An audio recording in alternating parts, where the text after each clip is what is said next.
बिस्मिल्लाहिर्रहमानिर्रहीम। Today's topic is ions. Ion किस तरह बनते हैं और कैसे फॉर्मेशन होती है आयंस की, इसकी हम एग्जांपल देके आपको बताते हैं। यहाँ पे आपके पास एक एटम है A और ये एटम है आपके पास एटम B। हमने अभी इसको नाम नहीं दिया कि कौन सा एटम है ये। एटम A अपना इलेक्ट्रॉन लूज़ करेगा और एटम B इलेक्ट्रॉन को गेन करेगा। इलेक्ट्रॉन जो है वो डिसअपेयर नहीं होते हैं, गायब नहीं होते, बल्कि इलेक्ट्रॉन लूज़, गेन या शेयर होते हैं। क्योंकि हम यहाँ पे आयंस की बात करें तो हम लूज़ और गेन की बात करेंगे।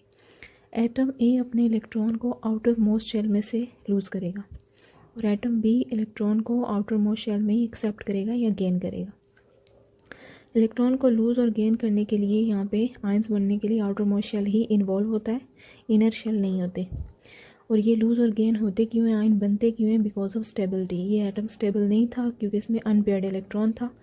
सेम एज यहाँ पे भी आपके पास अनपेयर्ड इलेक्ट्रॉन होने की वजह से एटम B भी स्टेबल नहीं था। To gain stability by losing and gaining electron, ये स्टेबल हो जाएंगे। एटम A ने इलेक्ट्रॉन लूज़ किया तो नेगेटिव आयन बना, एटम B ने इलेक्ट्रॉन को गेन किया तो पॉजिटिव आयन बना। नेगेटिव आयन को एनायन बोला जाता है जबकि पॉजिटिव आयन को कैटायन बोलते हैं। और इस तरह से फॉर्मेशन होती है आपके पास आयंस की, एनायन और कैटायंस की। अब इसकी एग्जांपल अगर आप देखें तो यहाँ पे सोडियम एक एलिमेंट है, एटम है, इसमें 11 इलेक्ट्रॉन्स हैं। ये 11 इलेक्ट्रॉन हमने बना दिए सोडियम का पूरा एटम। अब सोडियम के आउटर मोस्ट शेल में एक इलेक्ट्रॉन था सिंगल, तो वो स्टेबल नहीं था, रिएक्टिव एटम है ये।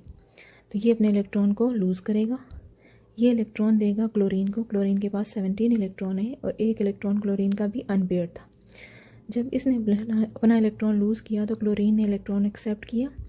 वो आपको ग्रीन कलर से जो इलेक्ट्रॉन शो किए हुए हैं वो क्लोरीन के, और ये ब्लू कलर वाला इलेक्ट्रॉन जो है वो सोडियम का है।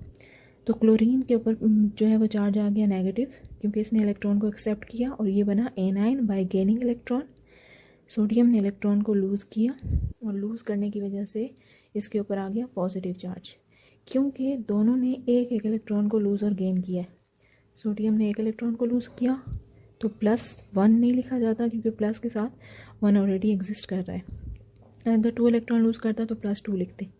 क्लोरीन ने एक इलेक्ट्रॉन को गेन किया तो यहाँ पे -1। तो इस तरह से आपके पास फॉर्मेशन किसकी होगी, Na+Cl-, plus is cation and negative is chlorine negative A9.